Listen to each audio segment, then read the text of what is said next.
आता आपण या ठिकाणी यूज ऑफ क्वेश्चन टॅग पाहणार आहोत। इयत्ता 10वीच्या आपल्या अभ्यासक्रमामध्ये क्वेश्चन टॅग कमीत कमी 2 ते 3 मार्काला कंपल्सरी येतो आणि त्याचे 2 प्रकार आपल्याला पाहायला मिळतात। नंबर 1 पॉझिटिव्ह टॅग आणि दुसरा आहे निगेटिव्ह टॅग। जर पेपर मध्ये लक्ष द्या, आज आपण use of articles A and the यांचा वापर कसा करायचा ते आपण पाहणार आहोत। मराठीमध्ये आर्टिकल्सला उपपदे असं म्हणतात, उपपदे। आता याचा वापर कुठे करायचा पहा या ठिकाणी। तर मुलांनो, आता आपण प्रिपोजिशन्स याबद्दल आपण माहिती घेणार आहोत आणि त्याचा उपयोग कसा करायचा आहे पहा।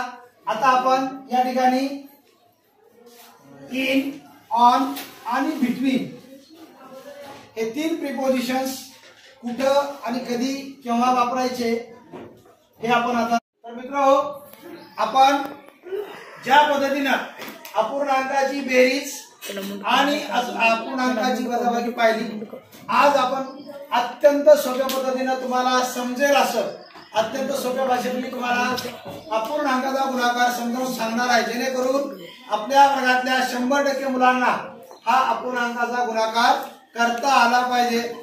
आता आपण अत्यंत सोप्या पद्धतीने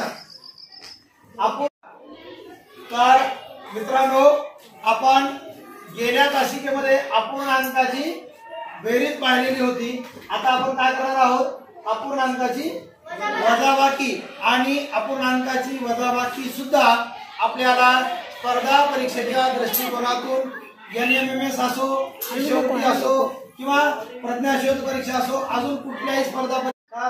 मित्रांनो, ज्या पद्धतीने आपण अपूर्णांकाची बेरीज कशी करावी, वजाबाकी कशी करावी, गुणाकार कसा करावा, अत्यंत सोप्या भाषेमध्ये तुम्हाला मी सांगितलेलं आहे। आता आपण या ठिकाणी अपूर्णांकाचा भागाकार कसा करायचा अत्यंत सोप्या पद्धतीने, जेणेकरून आपल्या वर्गातल्या 100% बघा मुलांनो, आपल्याला परीक्षेच्या दृष्टिकोनातून शिष्यवृत्ती असो किंवा NMMS परीक्षा असो किंवा कुठलीही स्पर्धा परीक्षा असो, यामध्ये आपल्याला अपूर्णांकाची बेरीज ही अत्यंत महत्वाची आहे। आणि आपल्याला अपूर्णांकाची बेरीज करत असताना काही गोष्टी लक्षात ठेवायच्या, जेणेकरून आपलं चुकणार नाही। आणि मी